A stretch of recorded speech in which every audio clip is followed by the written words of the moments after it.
GERD म्हणजे काय?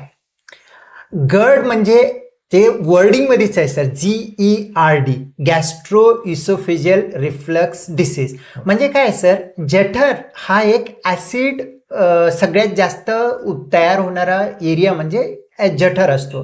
जठरामध्ये acid लागतं कारण तुमचं अन्न पचन करायचंय आणि अन्न पचन करण्यासाठी जो काही ऍसिड तिथं तयार होतो तो अन्नासोबत मिक्स होऊन त्याला विभाजन करण्यासाठी वगैरे वापरलं जातं. आणि जठरामध्ये ऍसिड असणे हा नॉर्मल आहे. आणि जठरामध्ये ऍसिड नसेल तर बाकीचे अपचनाचे वगैरे त्रास पेशंटला होऊ शकतात.